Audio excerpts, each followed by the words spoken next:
આસો નવરાત્રિના પવિત્ર અને આધ્યાત્મિક તહેવારોની જ્યારે ઉજવણી નાચતા સાથે આપણે મા જગદંબાઓને પોતપોતાની કુળદેવીને પડલી અને એક આસ્થા સાથે વર્ષોથી જોડાયેલા છીએ ત્યારે પહેલી નવરાત્રિએ મા જગદંબા 51 શક્તિ અંબાજીના ધામમાં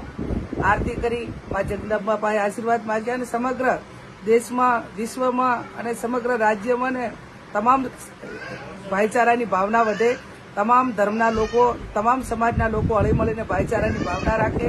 તમામ ક્ષેત્રોમાં જ્યાં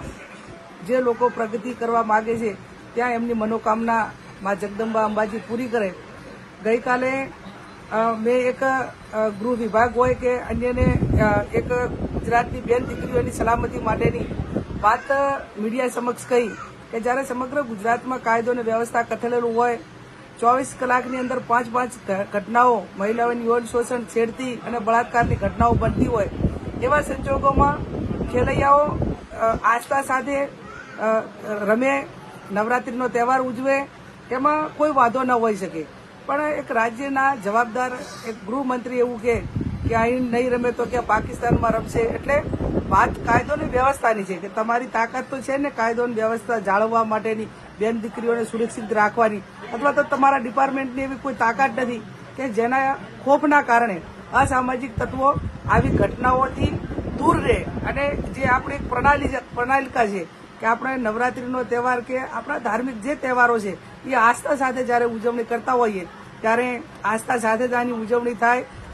તમામ વડીલોને અને માતા પિતાઓને પણ મારી વિનંતી છે કે આપણે કોઈ પણ બેન દીકરી હોય, મહિલા હોય તો સમયસર નવરાત્રીના સમયે એ ઘર પાછી આવે અને શક્ય હોય તો એને એકલી નહીં પણ એના પરિવાર સાથે ગરબા રમવા જાય, જેથી કરીને જે ઘટનાઓ વારંવાર બને છે એ ઘટનાઓમાં ક્યાંક ને ક્યાંક આપણે ખાળી શકીએ અને આપણી બેન દીકરીને અસામાજિક તત્વોથી સુરક્ષિત રાખી શકીએ. એ પણ આજે આ નવરાત્રીના નિમિત્તે બધાને હું વિનંતી કરું છું. મા જગદંબા 51 શક્તિપીઠ અંબાજીને પ્રાર્થના કરું કે તમામ બેન દીકરીઓની રક્ષા કરે,